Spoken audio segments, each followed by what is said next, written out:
Okay.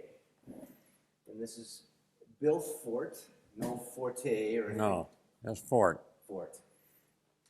Now, is that, did I hear you or were you joking when you said Italian background? Yeah. Oh. My father and mother were both from Italy. Oh.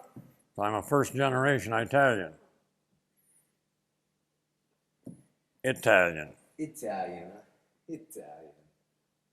The,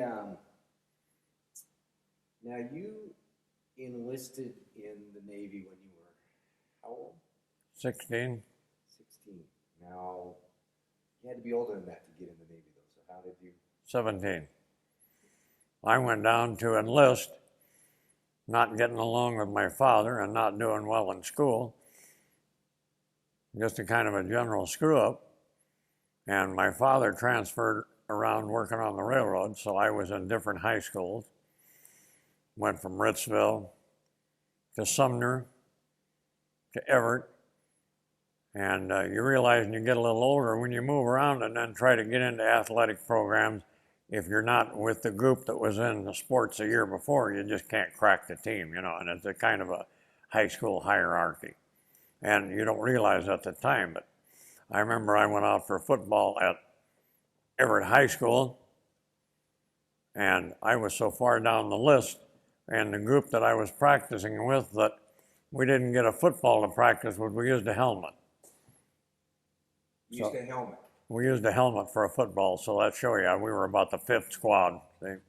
But everybody gets a chance to play. But and Jim Ennis, the coach, kind of run that thing like Adolf Hitler, that high school football program at Everett High School. He was the czar, and if he didn't know you, he didn't have time to find out who you were. But I was small, slight built, skinny, and of course high school athletics wasn't the whole thing, you know, but I was smoking, drinking, doing all the things that 16-year-olds were doing, and just a kind of a general screw-up. My grades weren't all that great. I was just scooting by. And one year I flunked out in English in South Junior High School, so I used to go to my first period there, then ride a bicycle to Everett High School to start my classes at the high school. So just a kind of a general screw-up. And working at a Clipper gas station, pumping gas, and making a few dollars, not much. So I thought about joining in the Navy. They called up the National Guard in 1940, and Bert Vanderbilt, I remember, a nice guy, was the superintendent, and they had a parade in town, and he rode a big white horse leading the guard down through town. And you could almost smell that there was something in the air, you know, going on, the way Japan was buying up all the scrap metal, and there was talk about war, and you know, nobody really knew what the people in Washington D.C. knew, but there was something going on. So I went up to the Navy recruiting office with a guy named Rudy Schuster. We said, let's join the Navy. Rudy was on about the same level with me when it come to high school and what have you. So we went to the Navy recruiting office, and at that time, they only got so many recruits for a naval station, see, for a recruiting station, because they weren't taking in a lot of sailors in peacetime. They're new recruits. So the Everett station had 4 allocated, and when we went up to inquire about enlistment, it was just about the end of the year, and the guy says, we have 2 openings left this year. So here's what you have to do. Go take a physical, fill this form out, take it home, have your parents sign it, because we're supposed to be 17. Well, I was born in 1924. I put down 1923, which made me 17. I was actually 16. And I went back to the recruit. I took it home. My father signed it, being from the old country and spoke very broken. He said, what's this? And I said, well, I can't get a job and I'm having trouble in school, so I'm going to join the Navy. So he thought it was a good idea just to get rid of me. And so he signed it. And I went up to the recruiting office and turned it in. And Schuster did the same. Of course, he also lied about his age. See? So we went in together, a couple of 16-year-olds. And we took another physical. Then we went down to the federal building in Seattle, the old federal building, and went in there and got interviewed by an officer. And I remember there was a couple of chiefs in there that were in the recruiting detail. And so they looked us over, and we had to go one more physical, which at that age, you know, you sail right through, you know, because you're pretty healthy. And this one officer said, "This guy looks pretty skinny." And I'm telling you, my arms were about as big around as silver dollars because I was tall and skinny. And he said, "Take this guy in the restroom, have him do 10 pull-ups."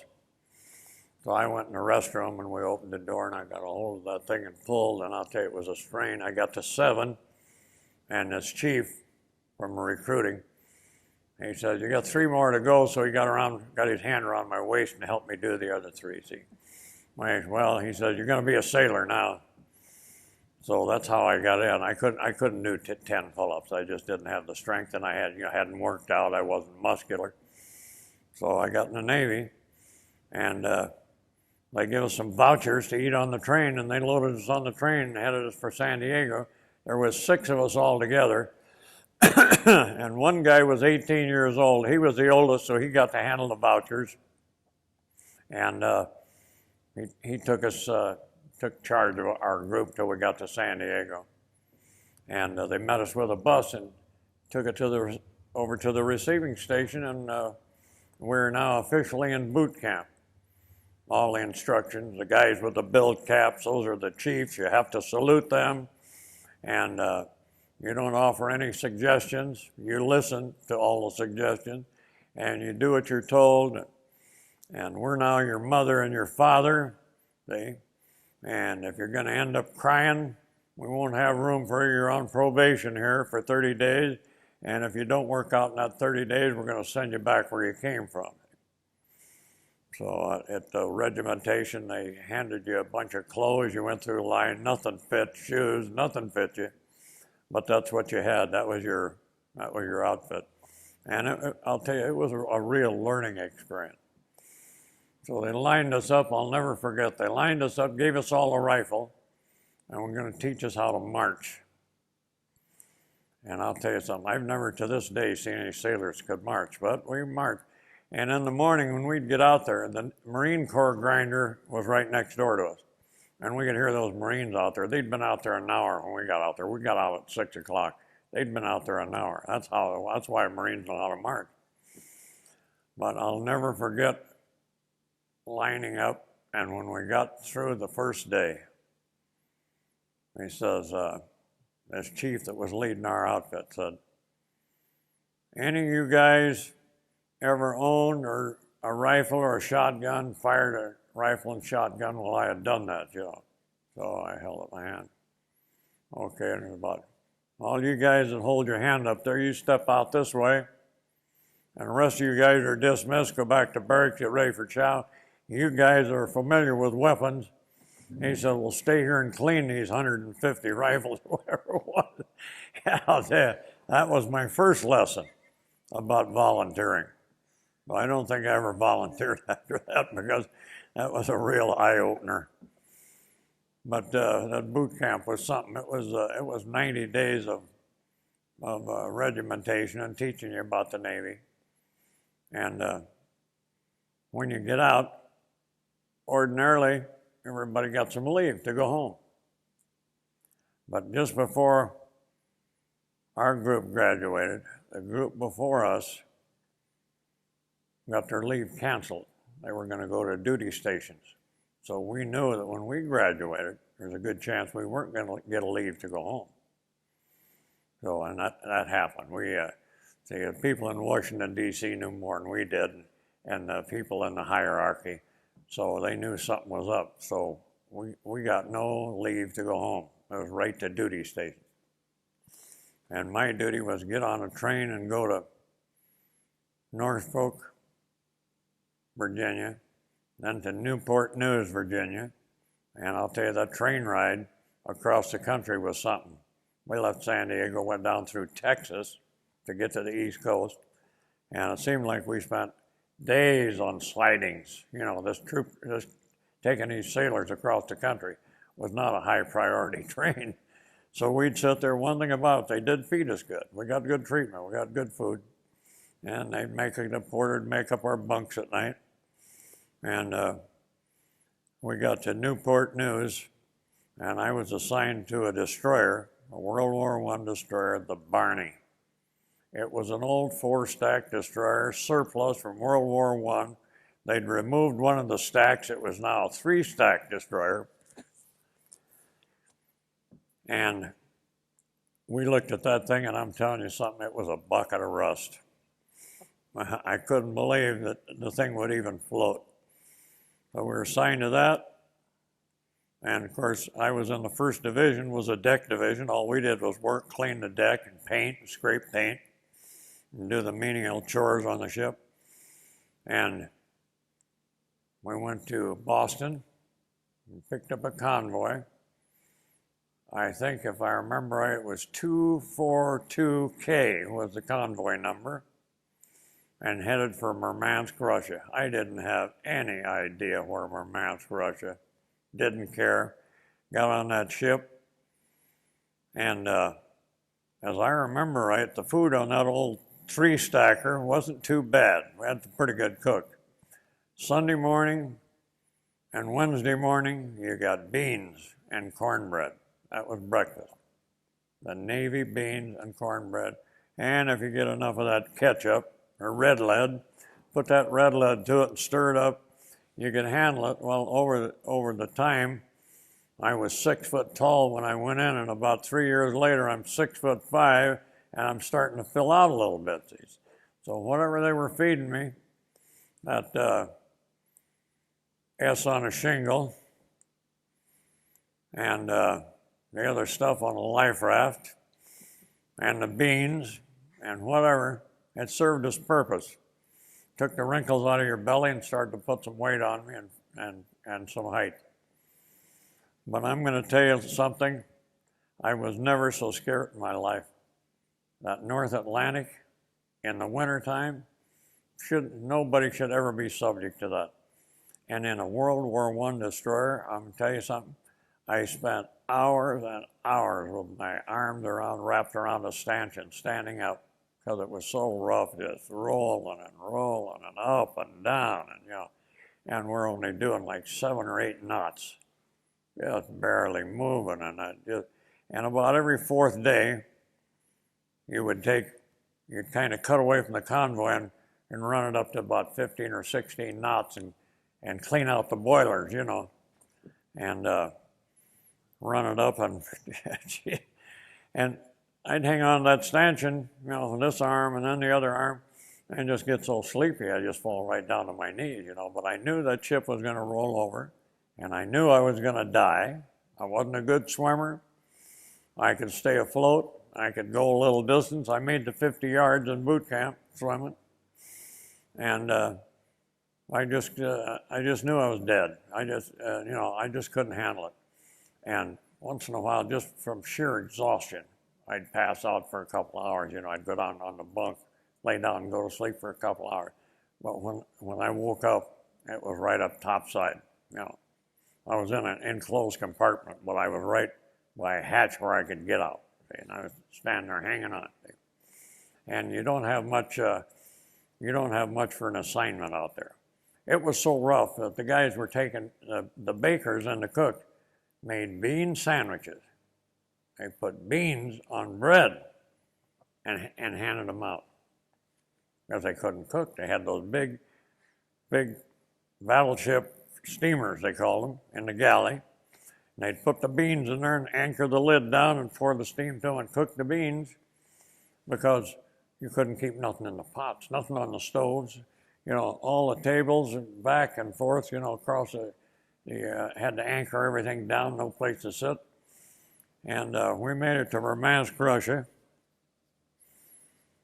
I think it was 2.5 weeks, 3 weeks, 24 hours a day out there steaming.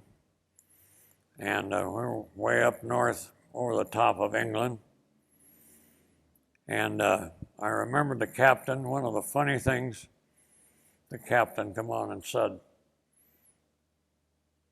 but just before we got into Murmansk, he said, we're going to land in Murmansk, Russia.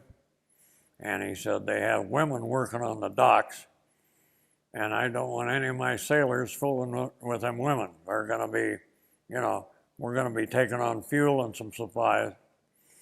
And of course, those merchant ships pulled in, you know, that they start unloading right away. Well, I'm going to tell you, if you ever seen any of those German or Russian women that were working on the docks, you had no desire to play around them. They were 4 times as big as me. They had arms hanging down like this. You know, I'll tell you, they were. There was absolutely no desire there whatsoever. So we headed back to the States. We stopped at Iceland and Greenland, come back, and went to Halifax, Nova Scotia, picked up another convoy. I don't remember the number of that convoy, but we went back on another trip to Russia, and I'll tell you, I was so miserable and scared the whole time. I was just virtually scared to death. I just knew I wasn't going to live through this. It was too much for me. I don't know how many times I just wished I was home arguing and fighting with my dad. I said, well, I made a serious mistake here in this Navy. Serious mistake. It's not all like they painted it up to be, you know. And this is before you faced any war, right? Yeah, the war hadn't started yet. This is all pre-war. Yeah. I gotta have a drink of water. Oh, let me stop down here for a sec. I'll get you a fresh glass, or I got.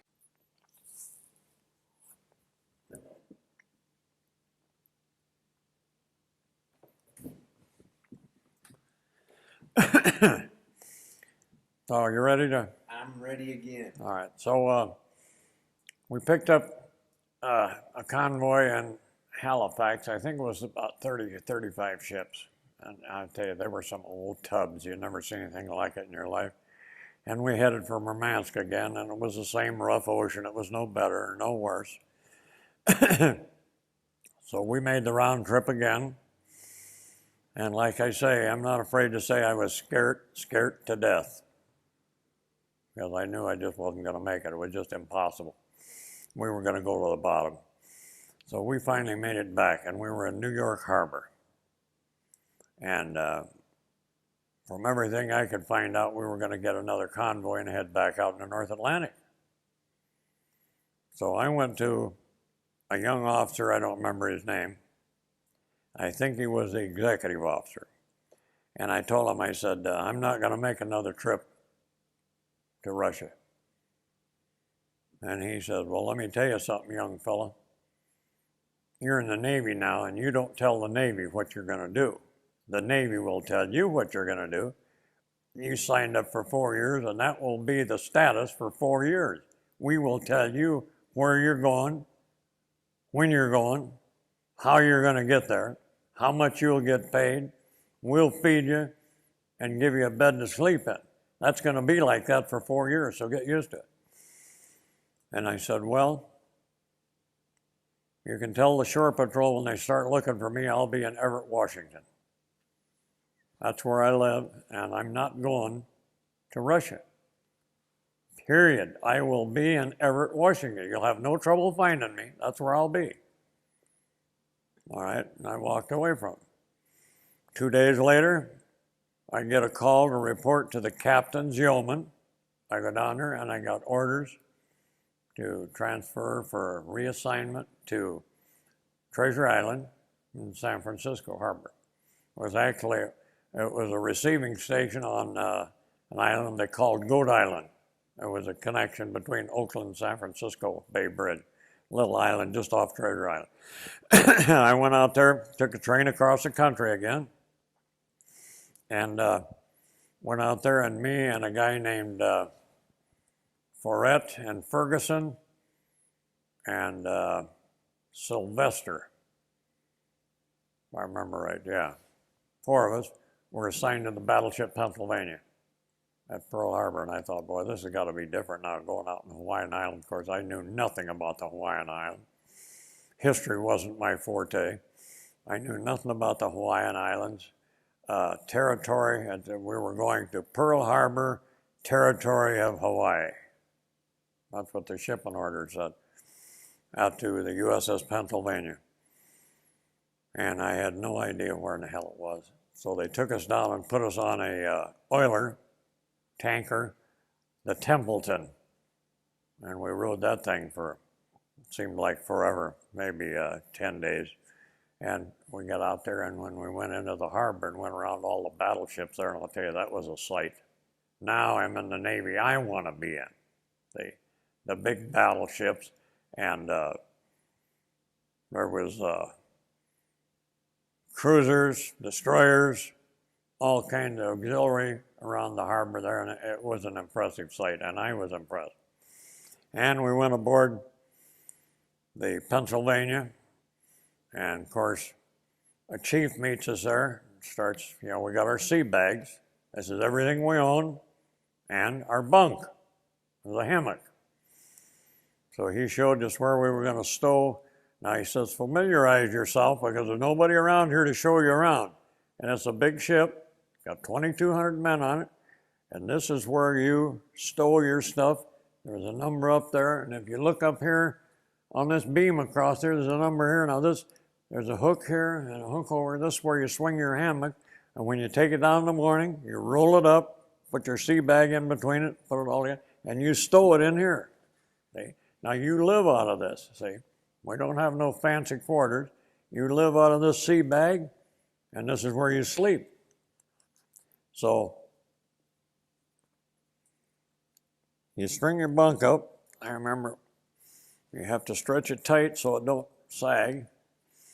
And it took me about a week to find out you don't do a lot of drinking at night because you'll be in and out of that bunk all night, see? And you gotta pull yourself up and swing into it, and you got a bunk on each side. There's just barely room for you to get in there. And if you wake the other guy up, you're gonna get a growl. So there's some things just for survival that you learn quick, see?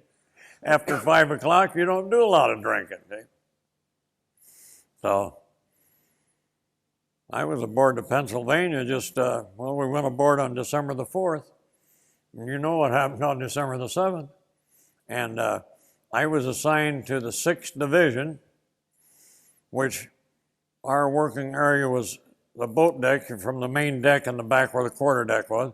You went up a ladder, and that was the boat deck. The boats were stored up there, stacked inside one another. Motor launch, 50-foot motor launch, 30-foot motor launch, whale boat, captain's gig, and on so on and so forth. Then they assigned us a battle station. Mine was right there on a 3-inch 50 aircraft gun, and it had we had 14-inch guns, turrets, 14-inch. Then we had 5-inch 51s, which were surface guns, stuck out the side. And if I remember right, the Marines manned those surface guns. They had no elevation. They were strictly for shooting out the side. And they were semi-fixed. You had to put in the shell, then the bag of powder, like the turrets. The 3-inch was called fixed ammunition. It had the shell, the projectile on top of the shell, and I think I was a second loader. One guy sat there turning the thing that set the height adjustment where this thing was going to blow up. The projectile had 2 little deals on the nose of it that twisted like this. So you would pick up that shell in your arm, stick it over in this, drop it down in this thing, and this guy was constantly turning and pick up those if they wanted to explode at 3,000 feet, 3,500, 4,000, 5,000, whatever. And that thing had a crack you couldn't believe. It was so sharp, it damaged your ears. It really hurt your hearing. It was so sharp, but that was my battle station. I got a battle station, and I got a place to hang my hammock, and a place to stow my sea bag, and the rest of the time I walked around the ship in awe, and I got assigned, I think he was a second-class seaman that give us our duties, So we started cleaning the deck. The decks were bright wood, and they washed them down with salt water, and they bleached out nice and white.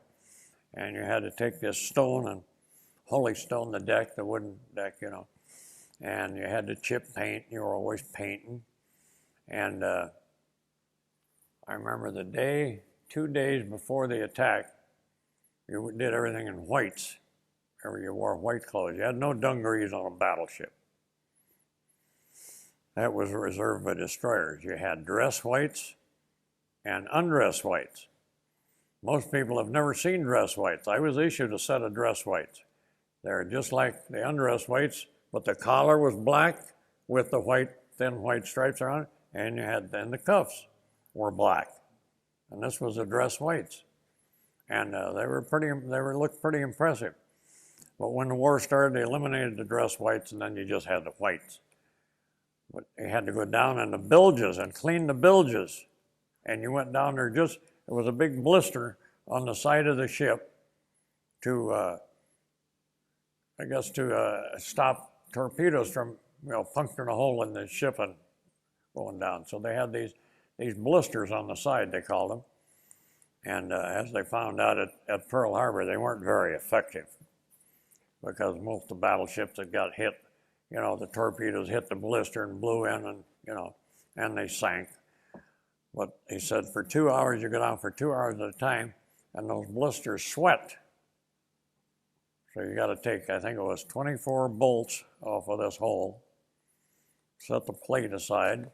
You had a bucket you put the bolt in, and you go down there and you work 2 hours, and then you come out, and then you're done for the day, see, because there was no air down there. Well, while you're down there, you're taking the water out and wiping the sides off, see, where it sweat. And you did that in whites on the battleship. No dungarees, no work clothes. You did that in whites. And 2 days later, I was on the fantail.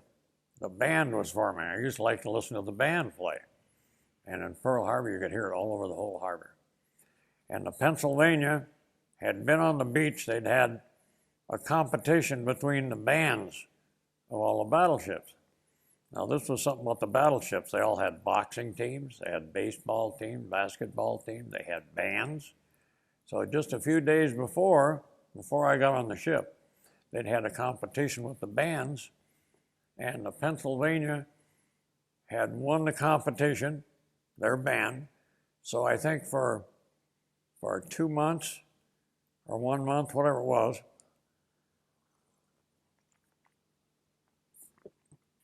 they played the national anthem sharply at 8 o'clock in the morning, and all the ships in the harbor raised their flags. Everybody could hear it, see.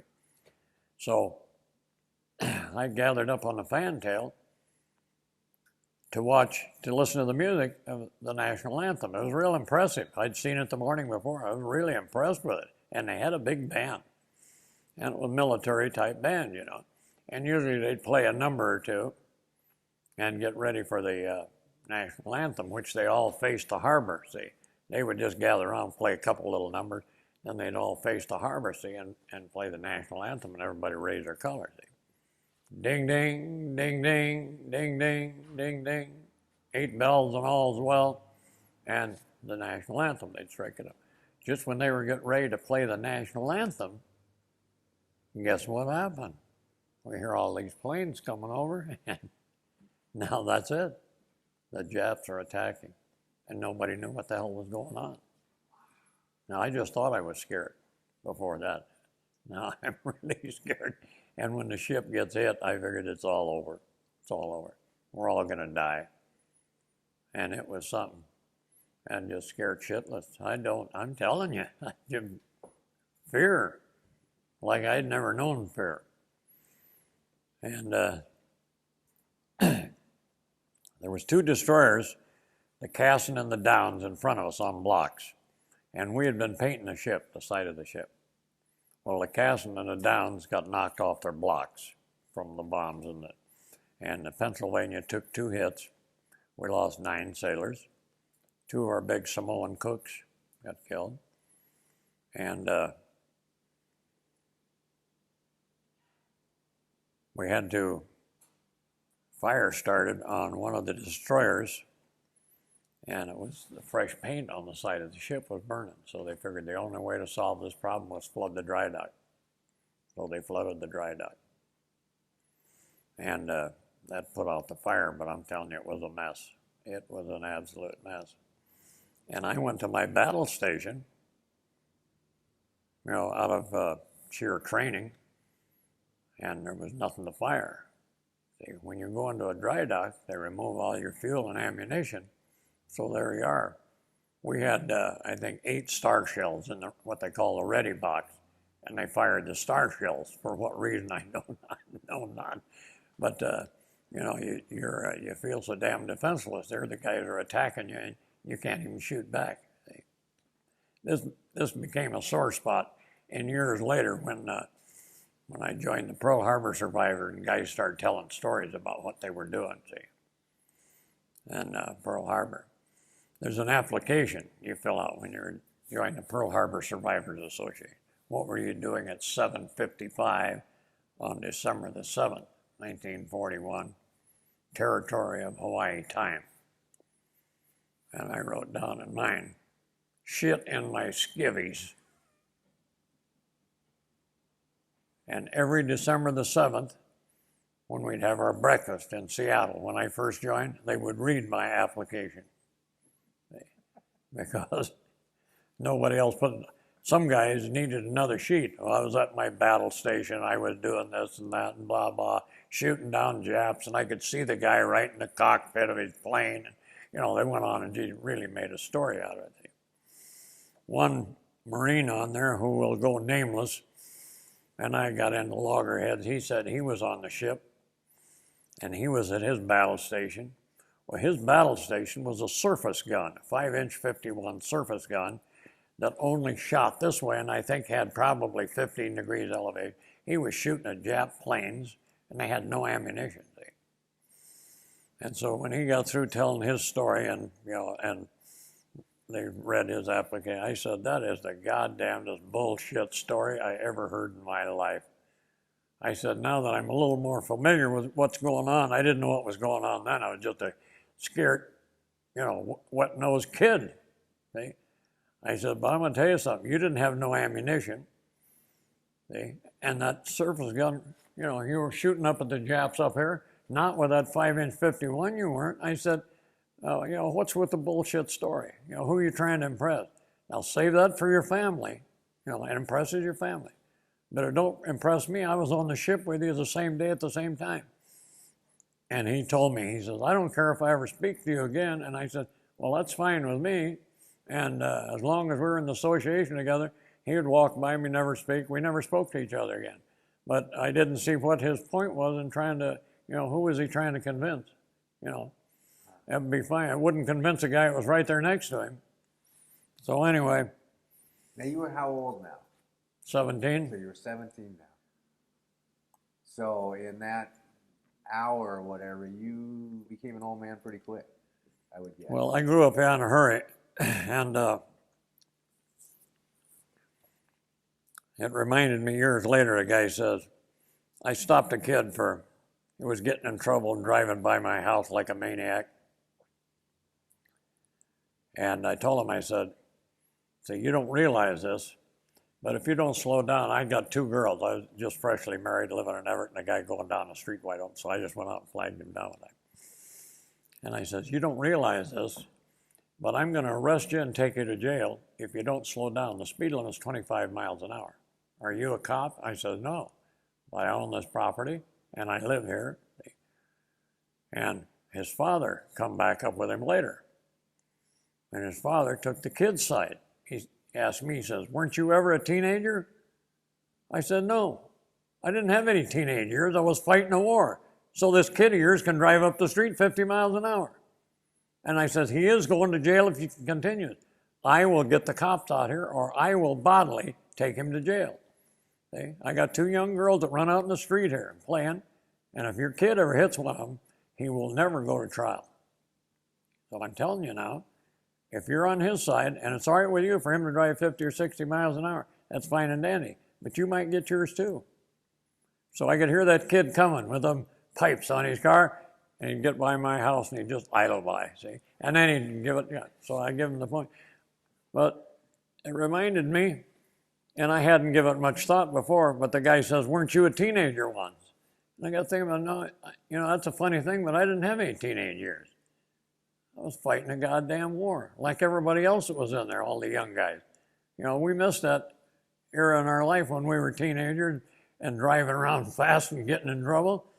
We were in the goddamn service fighting the war. So we, you know, we were never teenagers, so to speak. Yeah. Anyway, one thing that scared me terribly, and I stayed pretty much out of sight, they issued the Marines orders.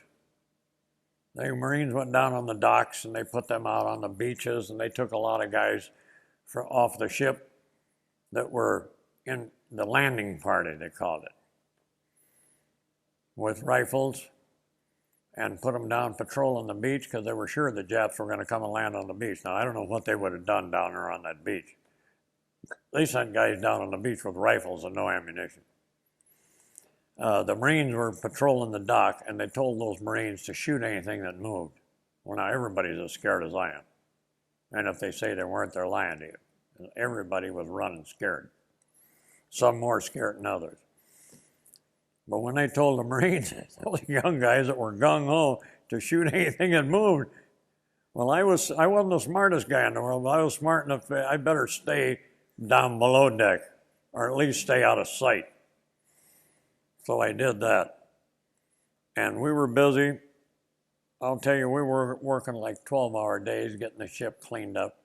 And the first thing they did was bring paint. Everything went from white to navy blue. They were taking those 5-gallon buckets of paint, dumping them on the deck, and pushing them around with a squeegee. That's how they were painting. The order was immediately get rid of that white paint. So everything was blue. So we spent days like that. Then I got orders. There was about 6 of us. The only one I knew was this guy, Forte. His name was spelt like my name, F-O-R-E-T, and he was a Louisiana Cajun. And boy, there was no doubt telling where he was from when he opened his mouth. And everything was Yankee. I was a Yankee to him. See, they don't give up easy down that south. And anybody that wasn't from Louisiana was a Yankee.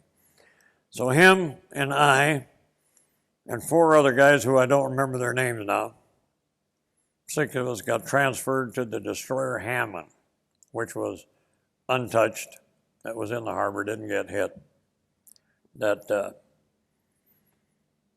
was going to go to sea, and they were beefing up their personnel, see, so I got transferred. I was new aboard the Pennsylvania, see, and my time aboard there, I think total time was 2 weeks. See, I went aboard there on the 4th, the attack was on the 7th, and 2 weeks later I'm assigned to the destroyer Hammond.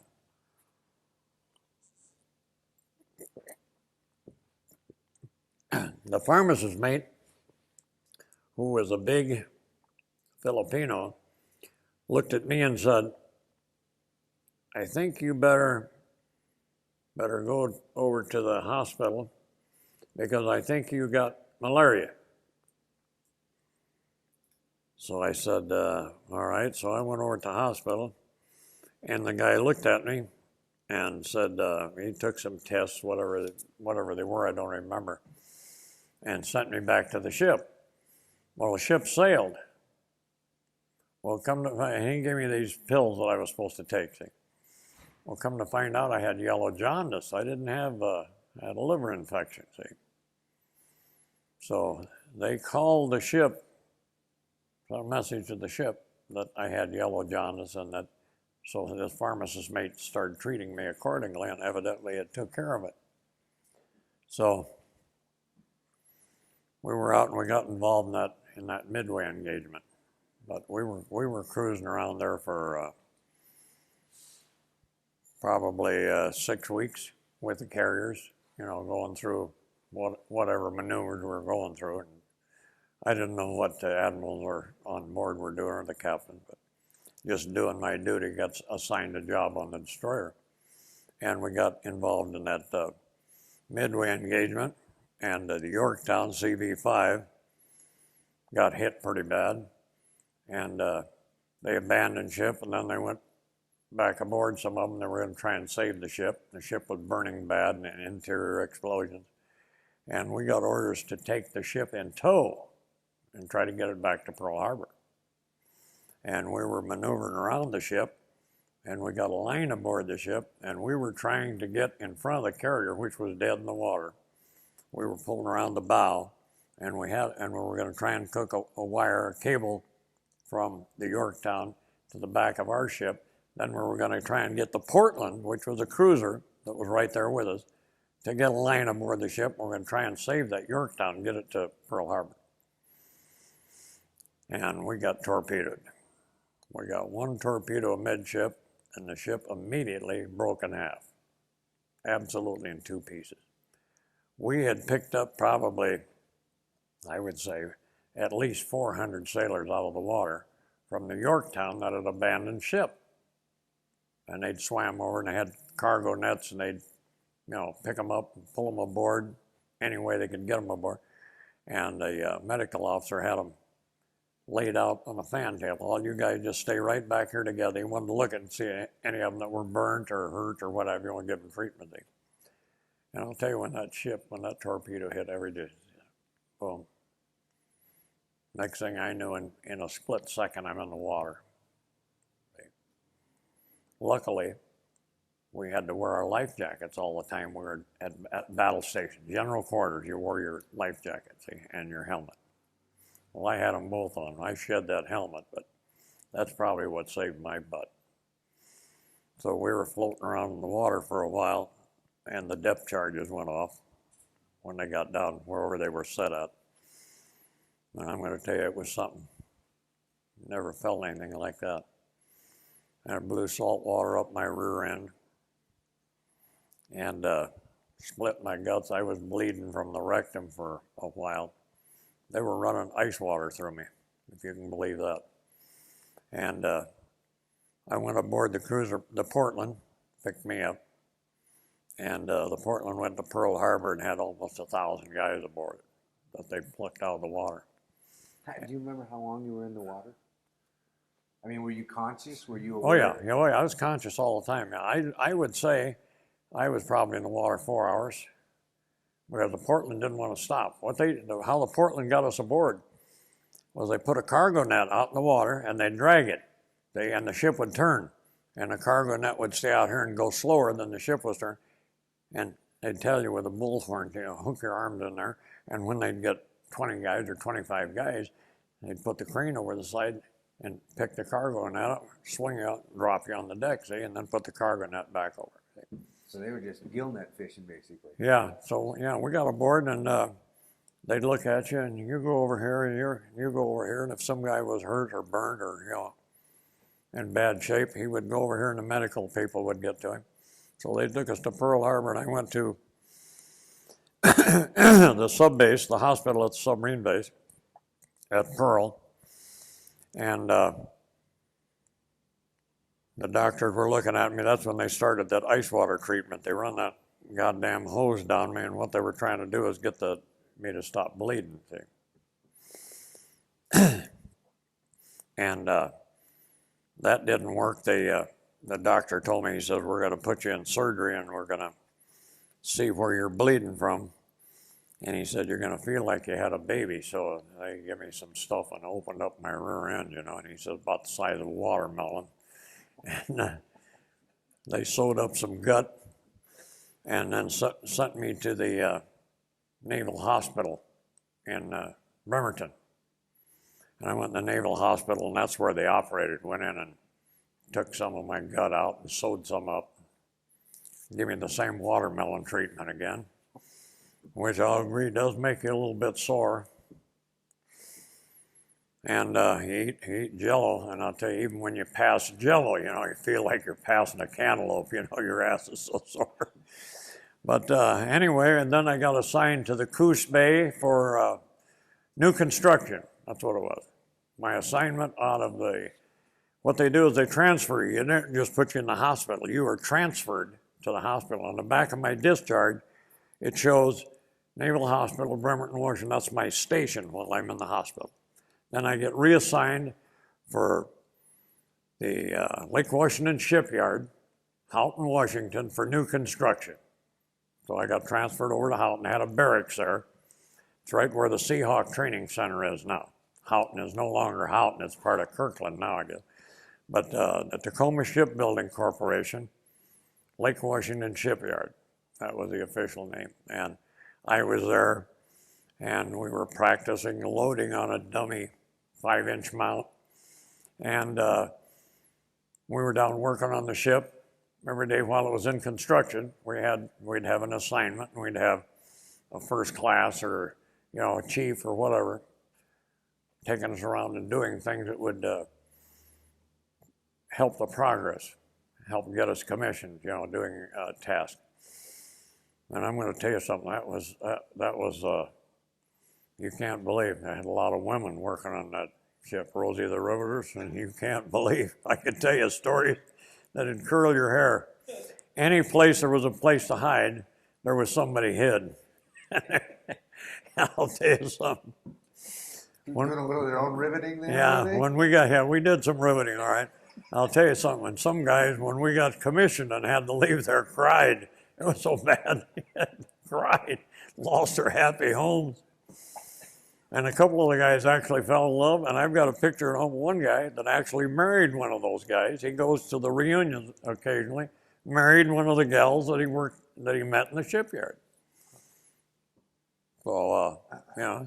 Now that's a story that's not in the history book yet. They've kind of left that part out. Yeah, life everlasting. But anyway, that was but some of the things that went on, you know, you wonder how in the hell you ever won that war and how in the hell you ever got any ships built, you know. But I was impressed. The Half Moon Bay was being built right next to us. And we've got pictures, I've got pictures at home of the ship being launched and being commissioned and being christened. And it's kind of interesting. In the shipyard, they've got a routine they follow.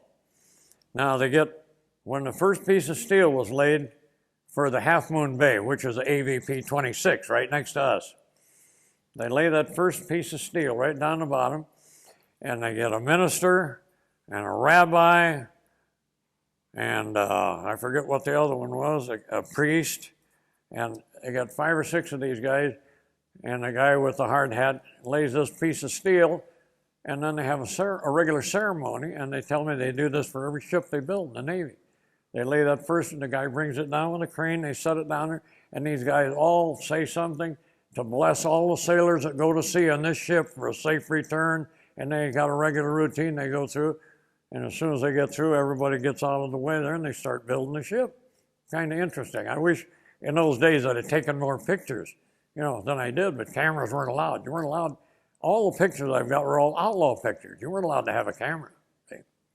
Luckily, we had one executive officer named Bill James, who turned out to be a good friend of mine, lives in Missouri, and attends all our reunions, that smuggled aboard an 8mm camera, and he took some pictures out there in that jungle when we were on the beach with the natives. And Bill James is standing there, a big muscular guy with a knife in his teeth, you know, with all the natives standing alongside of him. And, but fortunately we got that. It's no sound, he didn't make any sound with it, there's no soundtrack on it, but we got those pictures, you know, of us tending our PBYs. Our duty on that seaplane tender was called a combat seaplane tender.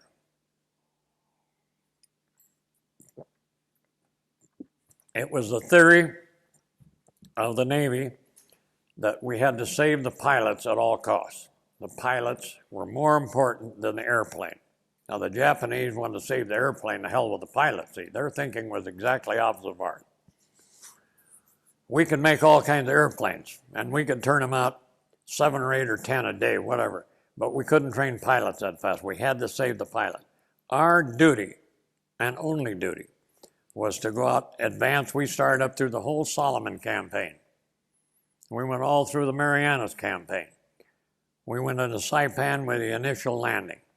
We were at Guadalcanal. We started Espiritu Santos. We went Rendova, Munda, island hopping right with them. Take some, looked like truck tires. They were buoys, rubber floated with an anchor, put them down. There was a shackle on the top where the PBYs could anchor up to and anchor to them, see? And they make a landing strip for these planes to land in with markers. Make sure there was nothing, shoals or rocks underneath there. The water was deep enough. And these PBYs would land there, anchor, and we had 2 personnel boats, speedboats, big Chrysler engines in them, go like hell, and leave a wake behind them like hydroplanes. And we had 2 personnel boats tied to the boom, and we had a ready crew that when they sounded the alarm, guys manned the boats, and the pilots, everybody, down into the boat, go out and get in a PBY. And we started a program called the Dumbo Operation. And that was the code word that the pilots would use on the VHF when they got in trouble. They would scream, Dumbo, Dumbo, Dumbo. And that meant, then they would say, I am so-and-so miles or so-and-so from this island or the tip of this or that, and we're going over here to land. I'm going to ditch. I'm shot up, my engine's out, I'm going to hit the water. So they'd go down and ditch and scream for the Dumbo, and here we are doing the only thing we're designed to do, is set up a mobile seaplane base, naval air station, and go out and rescue the pilot. And he had a little lifeboat, he'd get in his lifeboat, you know, whatever. And if he had flares with him, he would use those, and we would pick up the pilot. Or we'd pick up the bomber crews, whatever. And the PBYs were stripped down, no armament on them at all, just as light as they could be, so as fast as they could be. Scoot down and rescue the pilot and pick him up out of the water. Bomber crews might be 6 or 7 guys on there. When we got in the Marianas, B-29s picked up the crew of a B-29 that ditched. They coming back. But we sent PBYs out with them when they would take off, and they would circle, maybe catch a flight that was coming in, come in with them, refuel, get another crew. But when the B-29s were flying out of Saipan and Tinian, we had PBYs in there all the time, and we had some doing anti-sub patrol. Saipan didn't have a harbor we could close off. They were torpedo nets that was open. So constantly we had anti-sub patrols out all around that Saipan-Tinian area. Had planes in there constantly. Before one would land, one would take off to relieve him. And night flights, called them black cats out patrolling at night. And they carried aerial torpedoes under their wings, or they carried depth charges, torpedoes, or they carried bombs, and we had all that aboard ship. And we had rearming boats. We would take the rearming boats out if we had torpedoes and just winch them up, torpedoes underneath their wings. See? The same with the bombs or whatever. And the ones at night, the black cats usually had depth charges because they were looking for submarines, and the submarines always looked, when the propellers turned, it stir up that phosphorus, and it looked just like a little neon light at night. See, they'd look for that phosphorus, and go in and depth charge them. And we were in on 4 landings. We shot down 2 planes. We sank 1 surface craft, and we rescued 121 pilots. And for that, pilots and bomber crews, for which Harry Truman and the Secretary of the Navy gave us the Presidential Unit Citation, which we're pretty proud of. And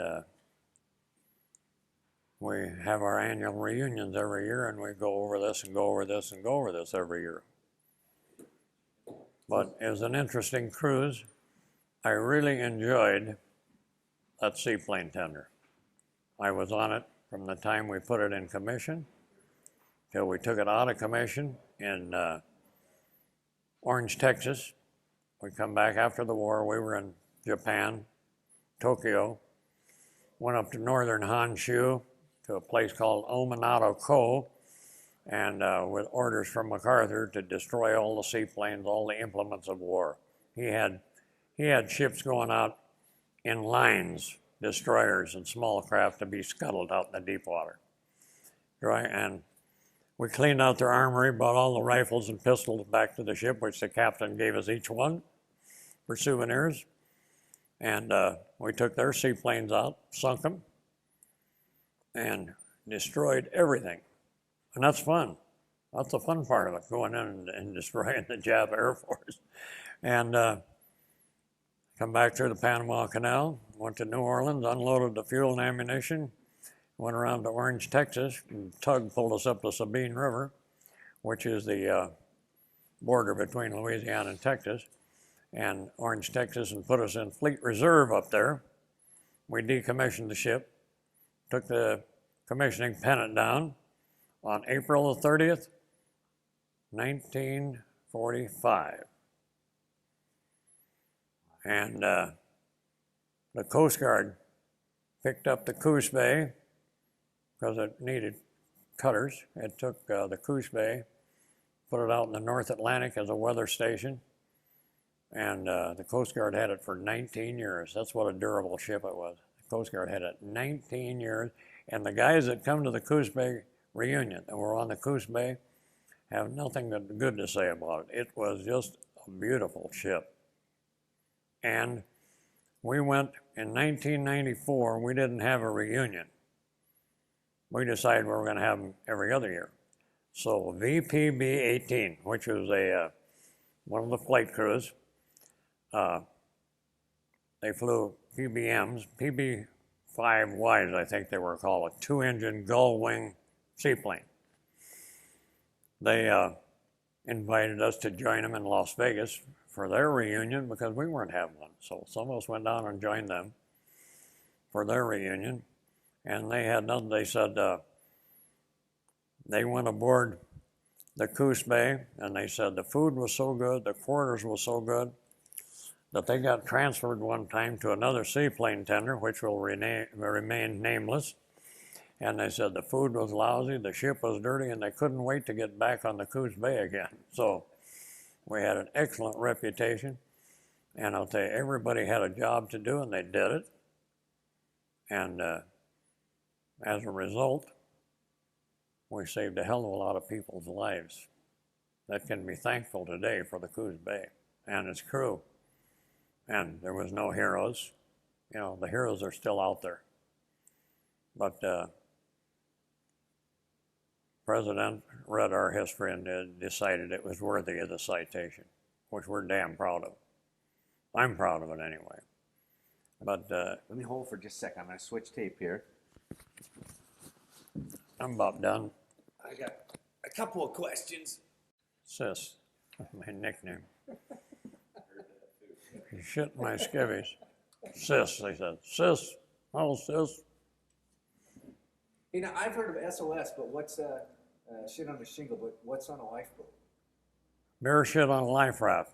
And That's the one is a chipped beef on toast, cream chipped beef on toast. The other one is that hamburger, ground up, broken up hamburger over toast. That's bear shit on a life raft. You know that they're still serving that aboard ships today? Yeah, a true story. And they're still serving the beans, still serving the. Now they put it on rice instead of that. Yeah. Innovation. Bear shit on a life raft. I had some down in San Diego last year. Did you go down there? We went down for a ship reunion last year. We went down there, my son flew us down there, he's in the VFW, or the Veterans Administration. And the Kitty Hawk was there, and we got to go aboard. Helen won a cup of coffee. So She's never heard the last of that yet. I saw that cruiser down there when we were there. I saw they've got a cruiser now that they wouldn't go into a lot of detail. We got a tour of the naval base because we were Navy, and we got to go around where the SEALs are, where they don't let people go in, where the SEALs train and look at their equipment.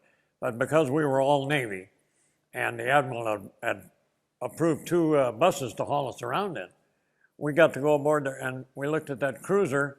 They've got a cruiser now that can go from 0 to 30 knots in about 3 minutes. It's got 4 engines in it that put out 900,000 pounds of thrust. And the thing squats when it takes off. And they can stop it. They can reverse the thrust on that and we go 30 knots and stop that thing in probably 2 or 3 minutes. It just squats right in the water. And I thought, boy, Jesus Christ, when I was on that battleship, Pennsylvania, it took us a week to get up to full speed. And when we were going to stop at Pearl, we started slowing down a day out. Huh? You could hear the engines kind of shut down. You couldn't even see nothing. And they said, well, we're about a day out of Pearl Harbor. You know that the USS Enterprise, the first atomic carrier they built, can do 65 knots? Yeah, isn't that something? 65 knots. That son of a bitch is unbelievable. Wow. You know, water ski behind that. Hell yes. Hell of a wake, but We got to go aboard that John Stennis when we were out there, and I'm going to tell you something. Boy, you can't believe the difference in the Navy we were in, and that everything is so gung-ho, and everything is just, it's like puppets. When those guys get out on the flight deck and go to work, everybody is just, like they're programmed to do something. And it's just, and I'll tell you something, those goddamn kids, I'll tell you, I'm proud of them. We went down to that naval base and had a dinner, and the commanding officer spoke to us. And I'm going to tell you something, those kids are just unbelievable. They're so goddamn well-trained, and it just makes you swell up with pride to see those kids function and the way they take the Navy. It's unbelievable. And when we were in Seattle, and we went to Bangor and went aboard the Ohio. It was in dry dock. So because we were all Navy again, we got to go aboard this nuclear sub. And we got down there and we got our picture taken looking through the periscope. And there's 2 crews, the gold crew and the blue crew. Well, the gold crew was in, and we got our picture taken looking through the periscope, and then with a Polaroid, and then the captain signed this photograph, see. And they took us through there, served us a lunch. And you ought to see the galley in that son of a bitch in the dining room. Geez, everything is first class. So I got talking to a first-class signalman, which is what I was. I was chief TA, temporary appointment. So I got talking to him, and I said, I want to ask you a couple of personal questions. You don't have to answer them if you don't want to, but how much, as a first-class signalman aboard this nuclear sub, I said, what kind of money did you make? Well, he said, last year I made $35,000. $35,000 for a year. I said, when I made chief temporary, when I just before I got out of the Navy, I was getting $258 a month. And you made $35,000. He said, yeah, I just made chief and I shipped over and I got $29,000 shipping over money. Jesus Christ, that's as much as I made my whole cruise in the goddamn Navy. $29,000. He says, if I got out of the Navy, he says, with my experience in nuclear subs, I can do anything on this submarine. I can take any man's job on this submarine. That's what you have to do. He said it would cost the Navy, they figured $29,000 to train a guy to get me this, that. So they gave me $29,000 to stay in. And he says, plus, he made $35,000 last year. His wife's going to have their second baby, all paid for, all the dental, all the food, all the clothing. Plus, he said, when they cruise, when they go out to sea, they get extra money. When they get diving money, and they get, if they go so far away from wherever they're stationed, Bangor, they get a little extra, and there's more goddamn trim than you can believe. It's unbelievable. Now, did you get combat pay? Yeah, let's see, did we get combat pay? Deal. What was it, 10%? Yeah, 10% combat pay, and I was thinking we got a vet's bonus. We got a vet's bonus in the state of Washington. We got a, but One thing that I've seen, when you look at the time that you spend in the service in relation to your full life, it actually was a very small part of your full life. But yet there is this very unique bond among you and your fellow patriots that were out there serving our country. yeah. Can you describe that at all? I mean, we're 50-some years later, but yet the relationship you have is different than anybody that didn't serve in that had. I mean, I could go to college for the same amount of time with somebody, 4 years, 5 years. I could care less if I see them. Well, I don't know. It's a camaraderie that's kind of hard to explain, and this is not just with my shipmates. We meet yearly, and we talk about the war, and we talk about some of the funny things, and our R&R in Sydney, Australia, and some of the funny things. And really, we don't dwell on a lot of the action, but we enjoy each other's company, and we go sightseeing. And every year it's a different place. We were in Atlanta here just a month ago, and we're going to Las Vegas next year. And then somebody will come up and say, well, I'll take it in my area next year. And we try to go back and forth across the country in the central part. And every year this reunion is just more interesting, and we lose more guys. But now the second generation, we had 3 girls from Texas come up and join us this year in Atlanta. Their father was aboard the ship. We had another fellow join us that's got 7 months to go to get out of the Navy. In 30 years, his dad was on the ship, and he came and joined us. Another fellow from Paulsbo, Washington, his dad was a navigator on the ship. He came down and joined. The second generation is getting involved in our reunions, and they're so enthused finding out what their dads did during the war that they're carrying on. They can't wait till the next reunion to get started with it. And it's funny about, like, I wear this cap, and I do it for maybe a selfish reason. I wear this whenever I go out in a crowd because we're always looking for shipmates. And we've had a couple of guys walk up and said, what do you know about that ship? I was on it, that come up and recognized because guys seen the hat. But in the airport in Atlanta, a guy walked up to me, was a destroyer sailor, and struck a conversation. World War II, yeah, we're here in reunion. And we start talking about World War II, and he's a tin can sailor out in the South Pacific. So everybody that served out in that South Pacific that was in the Navy shares some of this camaraderie.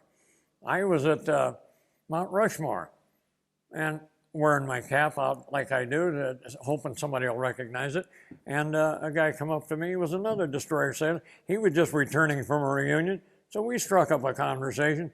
And we had cruised at the same time his ship had cruised, been the same places as the South Pacific at the same time.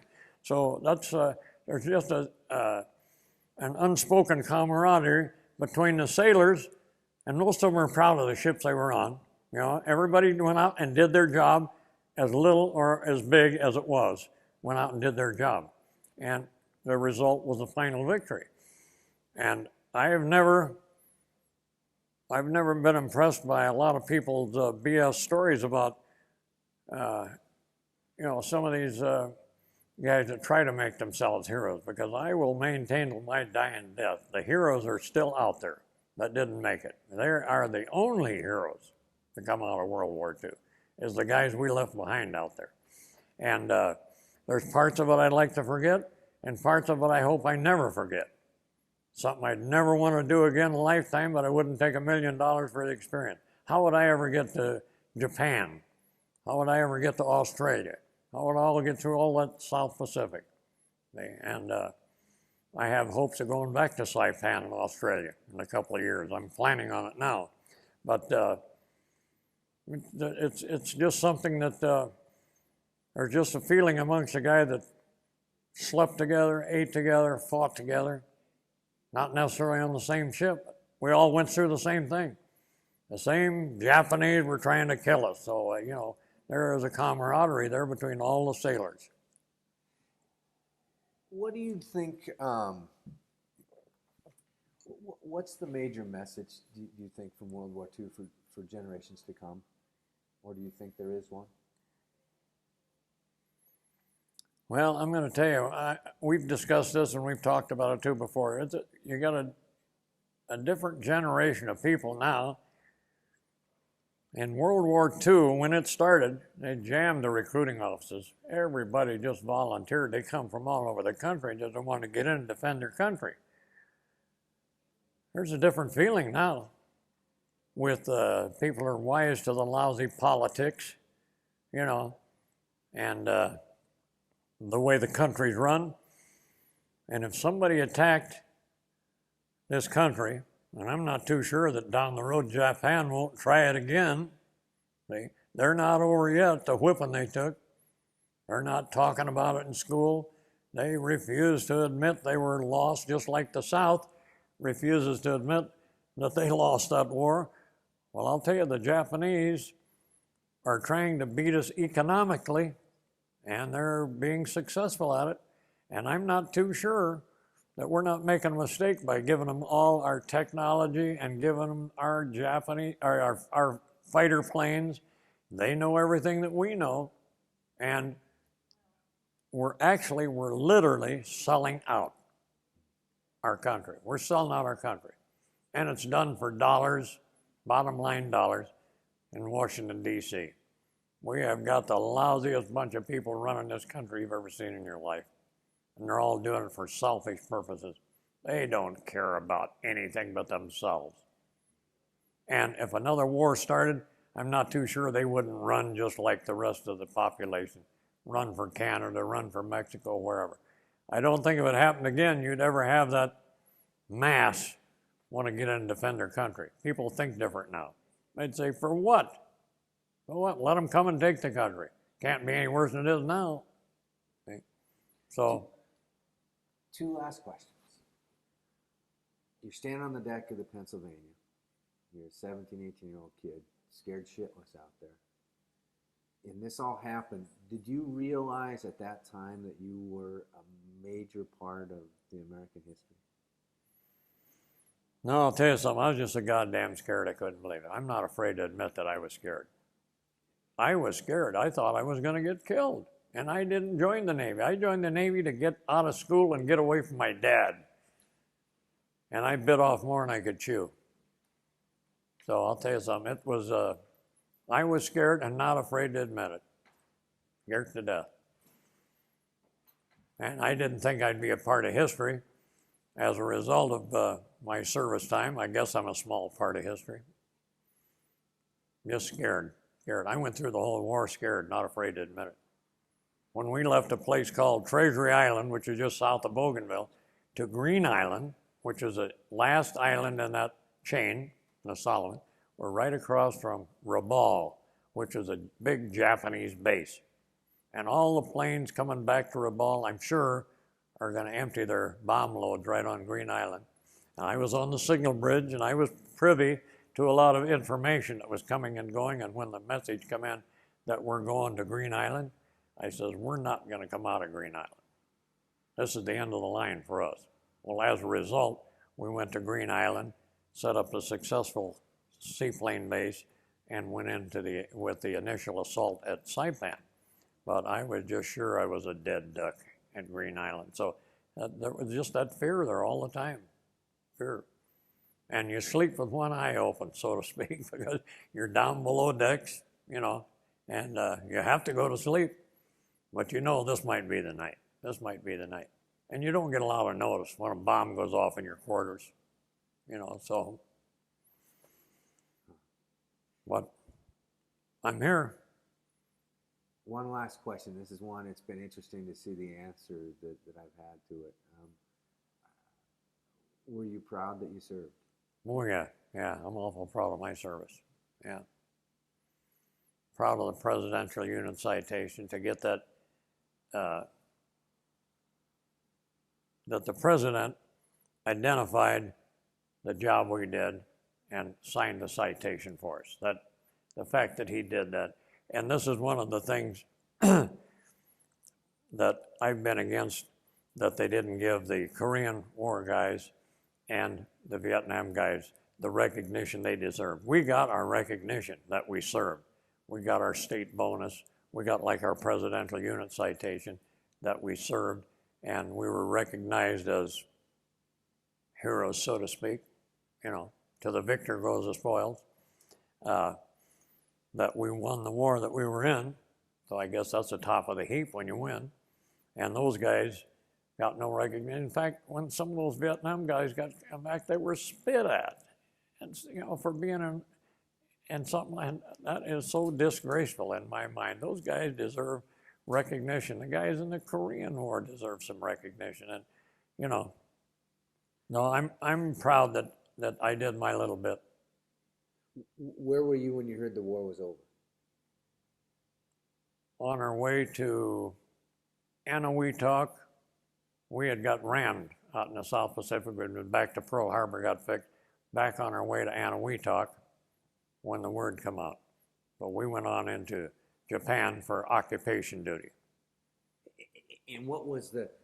Oh, every gun on the ship fired, and I'll tell you, it was a melee, huh? You can't believe it. Unbelievable. I mean, so it was that dramatic of a feeling that. Oh, I'm telling you, it was like somebody taking a weight off your shoulders. It was finally over. We knew it was close to over. See, when we were at Saipan, before we ever got rammed and went back to Pearl Harbor, we knew it was practically over, because those B-29s, I'm going to tell you something. From Tinian and Saipan, I don't know how many B-29s we had, but it seemed like there was one taken off all the time. They just pounded that Japan unmercifully. And I've got a couple of pictures in my album that I took of buildings that are left standing over there, but it's got to be just one or two of the few, because they just burnt that country down. So it had to be over. And when they were talking about landing in Japan, we didn't believe it. We didn't believe they'd ever put troops on the island, because, there couldn't be that much left, because it was just pounded hourly. Those B-29s, I tell you, just a solid streak of them going in the sky all the time. We had planes out there covering them in case they got in trouble and landed, had to ditch. We had planes in the air 24 hours a day, because those guys were coming and going back and forth from Japan. So we knew it was pretty close to over. But we got hit and went to Pearl Harbor and got repaired, come back out, Anahuac. We're going back to our station at Saipan, I assume, see. But we were going to Anahuac, and when we went to Anahuac, we got the word, that the war was over. The news we got, the news flash we got, Japan surrenders. 2-word message. Japan surrenders. And I'll tell you something. It was like sounding battle stations. Everybody went to their battle stations, started firing. Bang, bang, the 5-inch, the 40 millimeter, everybody shooting up in the sky. There was a pistol on the bridge, a 45, and I was standing out in the wing of the bridge firing that 45 out in the air. It was over. And at this point, you're now how old at the end of the war? Well, let me see. I had to be 20 or 21. When in 1940, I was 16. Well, how old would I be in 45? 23. Huh? 23. The guy is quick with his math. 23. And like, Old timer.